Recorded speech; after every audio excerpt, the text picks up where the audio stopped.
Welcome to Partnerships for Profit, the podcast where we bring you inside the world of joint ventures, strategic partnerships, and powerful collaborations. Whether you're looking to expand your network, find new referral partners, or scale your business, you're in the right place.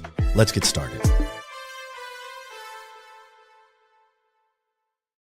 Good morning and happy Halloween from Partnerships for Profit. I hope everybody's doing well out there today.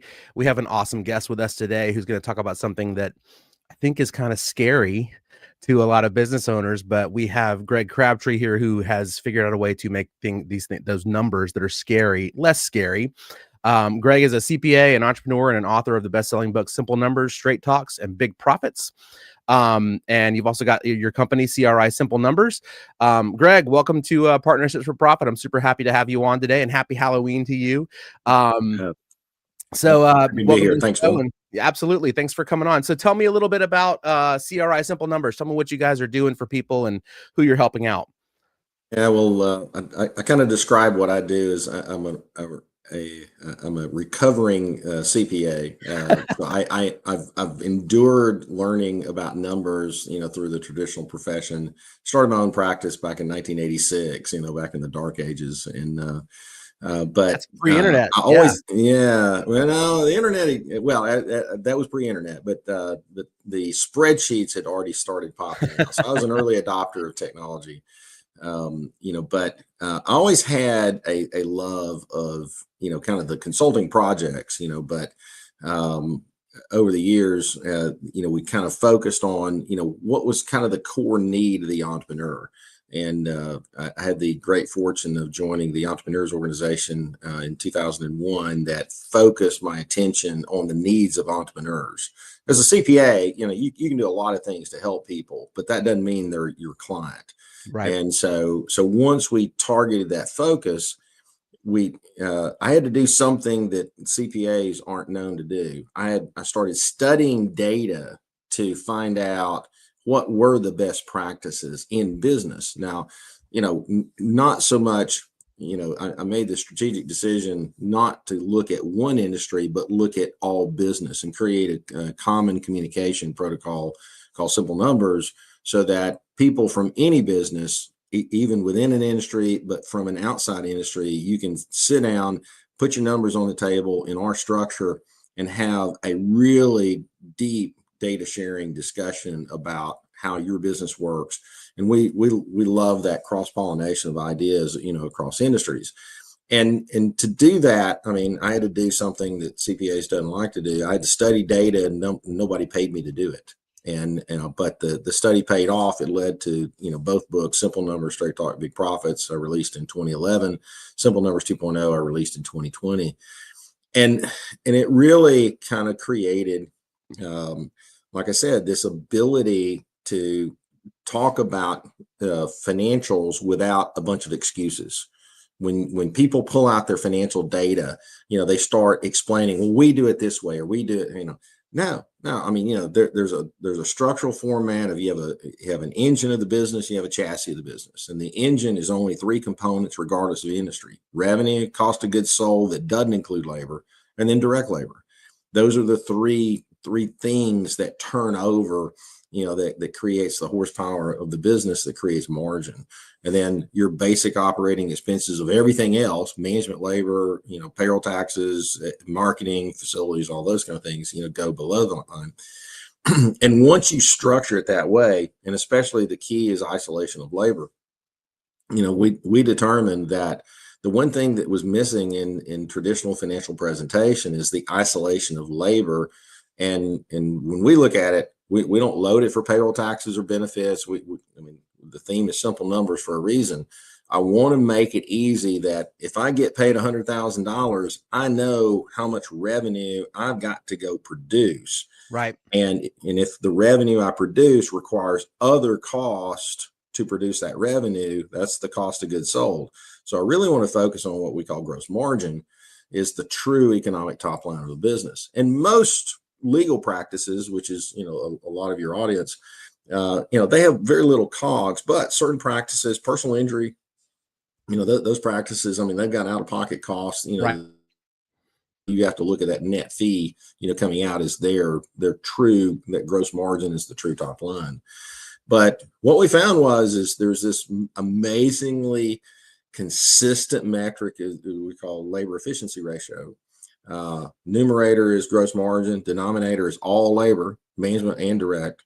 And most businesses, I can tell your law firm audience right now, their number's 2. I got to get $2 of gross margin for every dollar of labor, whether that's a billable person or the person that takes out the trash or the CEO that sits there and manages the firm and doesn't bill anybody. And once you know that powerful metric, you know how to drive profitability, because I start the first day of every month knowing what my production target is, because I know what I'm going to spend in labor that month. And so, we've had really great success, in driving, all businesses' performance by these simplified metrics, because counting paper clips doesn't cut it. You can't cut kitchen to get profitable. It is about leveraging labor, productivity of labor is the key to consistent profitability. So that's the simple numbers, kind of what you just laid out. Exactly. That's I'm not a CPA. I'm not I don't like numbers. That's not my thing, but I've never heard someone kind of put it so succinctly. That's a really simple, easy to understand way of putting it. And I guess that's the basis of everything that you guys are doing, that's the right? basis. Well, contrary to my peers in the industry, I don't like doing things that don't add value. I don't want to sell you what we do. We want to do what you need. Yeah. And what most businesses need is a guideline to profitability, and stay on that. We don't have to look forward to every day to find something to do. And so I don't need to make up stuff that, obviously, filing tax returns is necessary. Sometimes, preparing financial statements for third parties is unnecessary. But realistically, I learned from the entrepreneurs that I chose to focus on as clients that we were missing the need of the businesses as a profession. And they told me things that they were expecting that we were going to be able to help with. And that wasn't what I was taught in school. That wasn't what the firms that I started with, that wasn't their prime directive. And I go, wait a minute, there's a mismatch of the need of the market to what the market is providing. And today, I teach, we have a simple business strategy concept in simple numbers is figure out what the market needs, find a way to be profitable delivering that need. And then I tell everybody about it. And that 3-step process is just, you just constantly have to be leaning into that piece. But if you violate any one of those 3 things, you're not going to be successful. That's a great concept. Talk to me a little bit more about the telling everybody about it. You meaning yeah, tell them about it before they've signed up with you guys and paid you. You're just kind of sharing the information. Yeah. So the idea is, when you've identified a need of the market, you can theoretically say, okay, I think we can be profitable delivering this need. What we see across our client landscape, in all the industries, that we work in, is marketing is in a state of disruption right now. This is the greatest disruption in marketing landscape that I've seen in my career. You're seeing the demise of the benefit of the Google AdWord. Just think about this. Google AdWord didn't exist until the early 2000s. Right. And we're going to see an income stream, shoot up high and disappear, within a 30-year time frame, because we're moving to AI search that is not influenced by Google AdWords. And it's got a lot of the digital marketing landscape, in a state of panic, because these people built digital marketing businesses for guiding businesses on those spend. And really that a lot of those spend has become significantly ineffective. And now, it's not to say, there's other marketing that have picked up that's become more effective. And the surprising thing across the landscape of our clients, we have seen a return to, get this, human to human contact to create sales. That's what this podcast is, my friend. Surprising. And so it's really kind of leading up before COVID, businesses have put up this big wall of contact that was keeping people out. And since COVID, it has shifted that people are more open to being approached. Now you got to approach them the right way. You got to Right. approach them with a value proposition, that works. Yeah. I mean, I know a lot of sales trainers, and I appreciate the people in the world that does sales training and teach people how to be more effective in sales. But from the anecdotal evidence that we see across our client base, the most effective salespeople right now are the ones that are not classically trained. Yeah. They are authentic. They know their product. They care. And a lot of those, the sales trainers do talk about those characteristics, but they don't go in with a script. They don't go in, in they always used to say in the insurance industry, no is the only a precursor to yes. And so I mean, they go in with this mindset of being helpful, and they leave you with something of value, even if you don't do business with them. I love that. And That's our concept too. Well, that's why I asked that follow-up question to that, where you said you tell everybody about your concept and how it works, and share that information with them. We do the same thing in our business. But see, here's the thing that happens in the entrepreneurial space.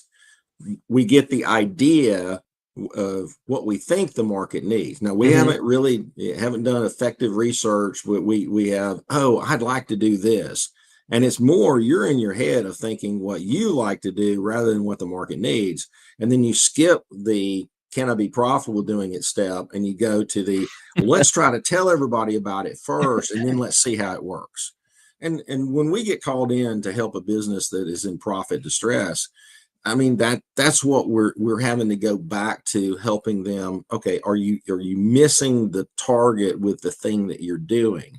And and as you do analysis and dig into customer profiles and contracts, or whatever type of work they're doing, you start to see, okay, here's the patterns that are successful. I'm telling you, I mean, right now, this reason why our concepts work with every industry of businesses of every size. We're pattern matchers. We find patterns.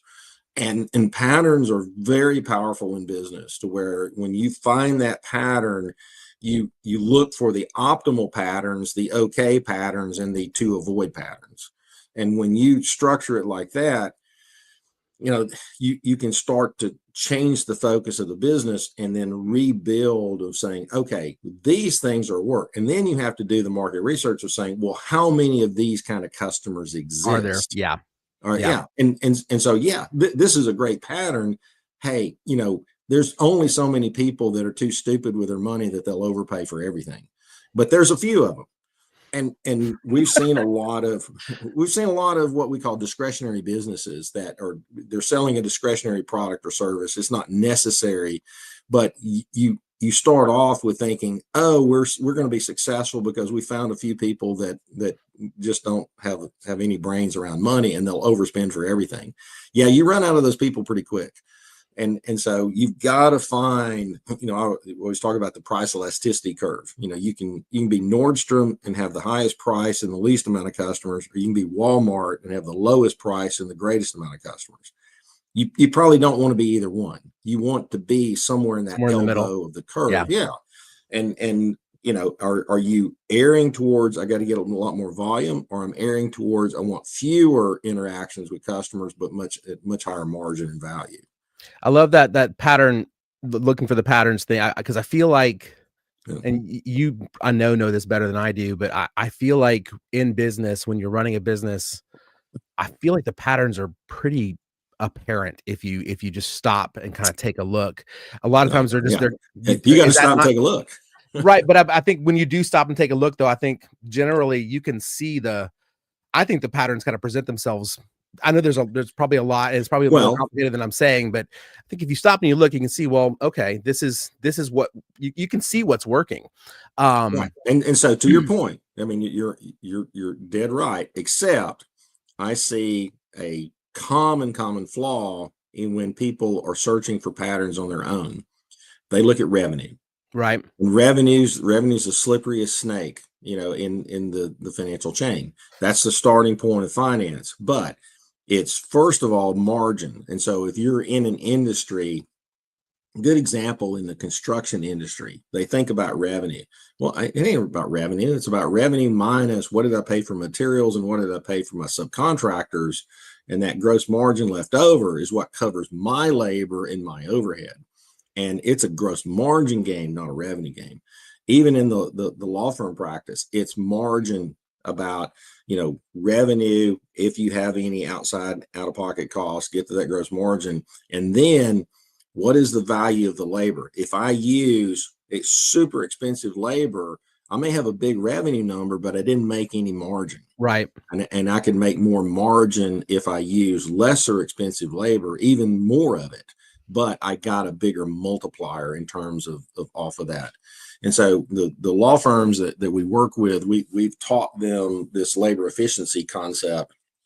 And it's really been powerful for them because most of them, they either look at their, if your attorney kind of stands on its own, most of the time they have an attorney paired with one or two paralegals, and that they're kind of an operating unit, within the practice. And so you look at the power of the labor efficiency ratio of going, I don't care how much revenue you generate as an attorney. What did I get in revenue divided by the sum of the labor of the attorney and the paralegals that produce that? And if I don't get that lever, I'm providing hotel services for work, as a business, to that attorney. Right. And we teach, one of the unique things of the professions practices, where, we work with attorneys, doctors, accountants. We actually even have accountants as clients. We work with those professional practices. And I will tell you, the biggest danger in economic perception in the professions world is mixing what you get paid for what you do versus what you get as a return on your investment as a partner. And so one of the first things when we work with a law firm, we get them to reset the compensation mindset of, here's the salary. Forget about legal entities. Right. Here's the compensation that you get for the job that you're doing. If you're the managing partner, whether you're a production partner, you're a blended, you're a BD partner, I don't really care. Here's the salary for what you get paid for what you do. And then the rest of your distribution or even bonuses, ever how that money gets to you, that's a return on what you own. And once you set that, you actually create the pattern matching that I talked about earlier. But unless you clear that distortion of blending return on investment and compensation, you can't see the effective pattern. Okay. That's actually a question I had for you was about separating the owner's salary from the business profit. I know that's something that you talk about a lot, but I think you just kind of covered that. Man, you're a wealth of knowledge, Greg. Talk to me a little bit about the book, the genesis of that. What made you decide to write it? I know you've done 2 versions of it. Talk to me a little bit about that process and the book a little bit. Yeah, I had one of my clients that became a really good friend. He was always poking me. He said that he had this theory of saying, if you think you know something unique, you owe it to the world to write a book on it. And I know things about accounting. It's like, how exciting is that going to be? But, and I was an unknown author. I grew up on a chicken farm in Alabama. We gathered eggs every day of my life from age 6 till I went to college. I didn't grow up with a silver spoon in my mouth. Right. And so, but that concept that he planted in my brain, I ended up thinking, okay, I think I've got an idea. And so I got to do some presentations in the Entrepreneurs Organization. I served on their global board from 06 to 09. And that serving on that global board gave me some confidence because I talked to entrepreneurs all around the world during that term. And every interaction kind of built my confidence of going, well, I really do think we know something unique. And so we started this program called the Accelerator Program for businesses that are below $1 million, trying to get them to grow above $1 million. And so I kind of perfected what we call back then Money Day. We call it Cash Day now. of that material. And so I took that outline of what I created for that program and pitched it to this contract publisher. I publish, self-publish, but I went through a company called Greenleaf Book Group. They helped me put it together. But it was funny. I talked to the owner at a conference in Barcelona, and a mutual friend introduced me to him, and he said, "Hey, this guy's got a great idea for a good book on accounting." And it looked, he gave me this being kinded from animals look, But then as I talked to him, he was actually a CPA by trade, and had gotten into book publishing. I kept talking about the book, and he got excited and he going, "Hey, we finished the discussion." He says, "I really think you got a really good idea on a little book on accounting." And he tells his production manager about it, and the production manager says, "Are you crazy?" And so I go meet with them in Austin. They're based in Austin, Texas, and we met at Salt Lake Barbecue, and we're talking about it. And after the meeting, his production manager says, "I thought Cliff was crazy, when he said you had a good idea of a little book on accounting." And I said, "But you got a really good idea for a good book on accounting." And we've sold, well over 100,000 copies of one form or another, of the first book. And I couldn't be prouder. Because like I said, I just came from nowhere, and I had an opportunity of people getting to know it, and it gets passed around. I was at a meeting in Philadelphia this week doing a presentation, and somebody comes up, had the book, and it probably had 50 sticky notes, in the book, and you really love, seeing that. Yeah, that's got to be a great feeling to see someone who's kind of using it as a textbook. That's great. But it's like, the thing is, I didn't write it for accountants. Right. I wrote it for the entrepreneur. Yeah. I think that's key. And it came from that mindset. Yeah. That's very cool. Love that. I want to ask you, so you see you're recovering CPA in the business. Are you guys doing like CPA accounting work, or is it all consulting that you guys are doing for people?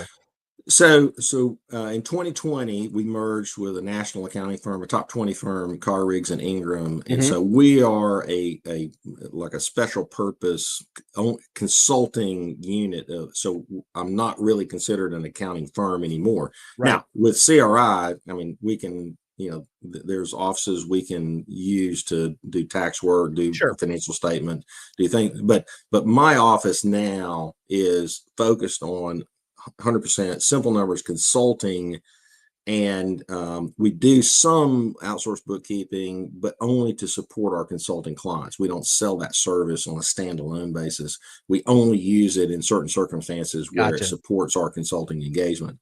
But our engagement, we do some projects but most of ours is go into a business, take their existing data, put it in our structure, because they won't be able to do it like we do it. And we're fast at it, and we're very cost effective.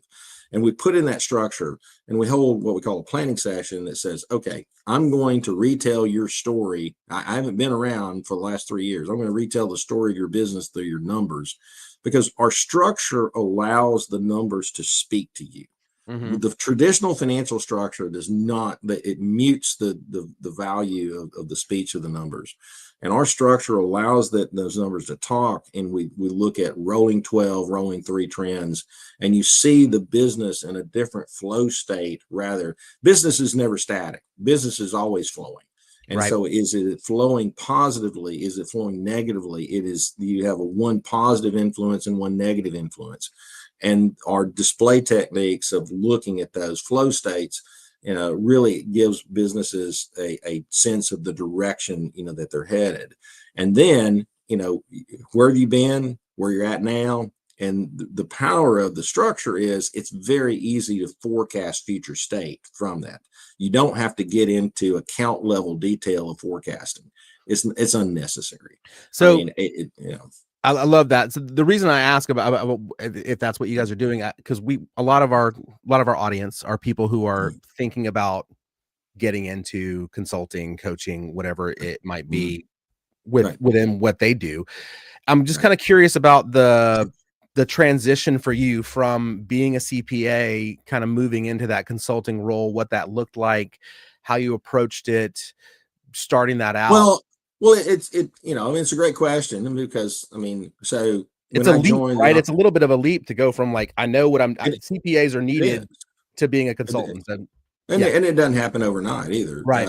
So in 2001, I was a slightly over $1 million practice that barely qualified for EO. And all of my clients were in Huntsville, Alabama.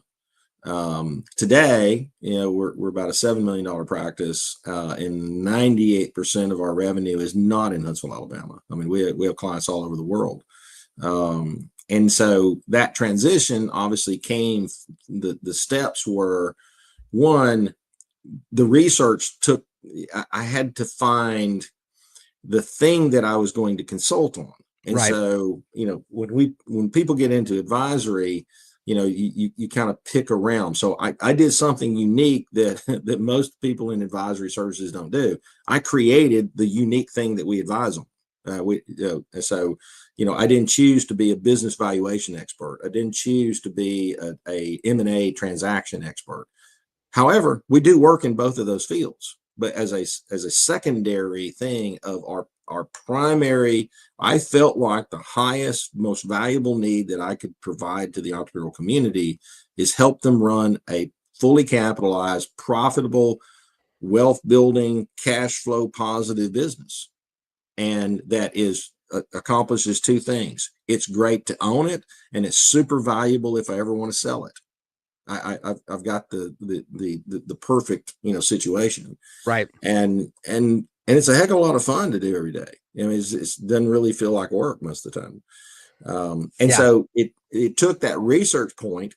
It took a couple of tests and we're always testing concepts, but those first couple of test engagements, you had to just stick your thumb in the air going, okay, I'm going to charge you $2,500 and let's see if you think it's valuable. And it's experimentation. It goes to one of my favorite business books of the last several years is a book called Quit by Annie Duke. She's a professional poker player, and she won the World Series of Poker, several years ago. But she is, she may have gotten her doctorate by now, but in behavioral economics. And really, the behavioral economics is what really I do every day, and my team does. We are finding data that to convince you to do what's in your best interest. That is because you can't take the human out of the concept. Right. Because accountants approach data in a static form. No, we're dealing with humans that make up every business. And it is the primary lever that creates value is the leveraging of human labor of some type, whether it's management or direct or both. Right. And so you've got to be steeped into understanding behavioral economic concepts. So it really was, we had to figure out those kinds of things, test them, interaction with the people that we were communicating with, and you just continued to perfect. In 2011, I put my foot down. At that point in time, that was still our firm before we merged. We did everything that CPA firms did, right, but we had started, gearing to a consulting focus. And about 2011, I said, no more. If you're not a consulting client, we're not taking you on to do anything else. You have to come through the consulting door. And so what really took off for us in terms of growing the consulting practice is once we'd perfected our offering, to the market, and you never stop perfecting. But once we knew that we had something that the market needed, that's when we said, you have to come through the consulting door and if to get any other service, from us in that process.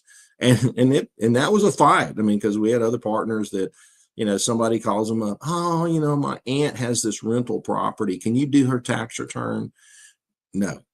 I can refer you to somebody who will take good care of her, but that's not our primary focus. And professions, legal, accounting, architecture, you get drawn in to doing things and helping. And I'm not against helping people. Help people on your own time, not on the business's time. Or connect with someone who can do that. Exactly. Yeah. But you got to be disciplined in your business focus to say, what are the patterns that work for me to achieve a high performance business? I love that. That's sounds similar to something we did in our business about a year and a half ago. We really niched down and decided like we're going to work with these types of businesses. We're not going to take anyone who comes in the door because we know this. We speak this language. We know how to work with these people. It was a pattern that we noticed in our business where we're like, oh, when we have these types of clients, they stay on longer. The work is better. We're doing a better job for them. The communication is better back and forth. And so we just realized, why are we trying to take on every single person that approaches us and work with them?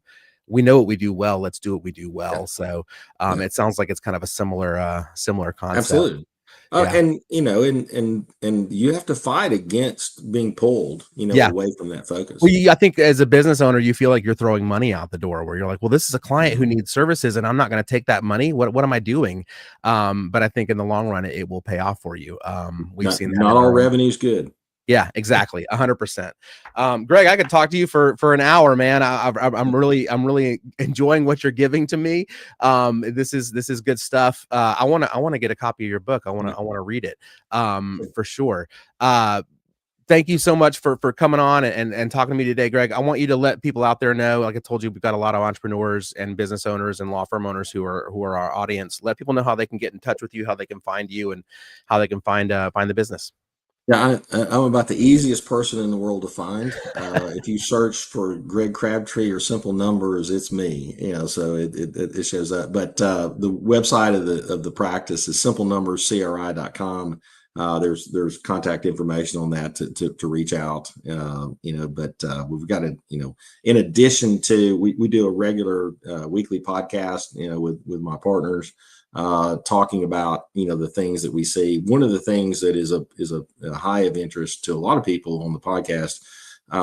We have 100 companies of our consulting services that we take 100 of them that combine their data every month, and that is our view of what's happening in the U.S. economy. So we don't include our international clients, right? But one of the big gaps in current economic information is the government data is a little bit, it's totally blind to entrepreneurial businesses. The government has no insight unless you're a public company, and so we saw this need, and so I developed this aggregation model for a part of the second book to do some research, and we just decided to keep the update going, and it's been really phenomenal of our ability to kind of see what's happening in the U.S. economy. We'll do at least we'll do one episode of that podcast each month on just what the 100 company model is saying. And cool. And our clients find it what's the podcast called? Let people know. Simple Numbers Profitability Playbook. Okay, so I'm gonna write that down because I'm gonna check it out. Simple Numbers Profitability Playbook. Yep. Yeah, everybody check out that podcast for sure. I'm going to. That's a long title. I gotta write it all down here so I don't forget. But I'm gonna definitely check it out. Greg, awesome conversation. Thank you so much for coming on and chatting with me on this Friday.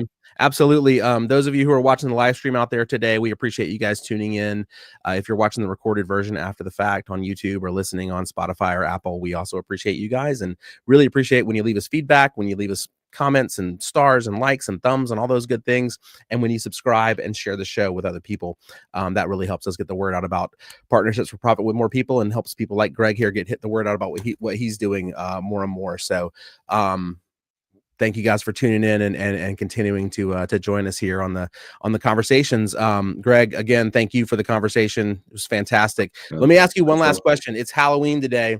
What's the best Halloween candy? What's the best candy to get in your bag as a trick-or-treater? Probably something that has chocolate and peanut butter. I would go with the upper end, Justin's peanut butter cups. Justin's peanut butter cups. I was going to say Reese's, but the dark Reese's is that's the common man. Yeah, you got to go Justin's dark chocolate peanut butter. Okay. Cups. Justin's dark chocolate peanut butter cups out there. So those of you out there that know, you got to get some Justin's dark chocolate peanut butter cups.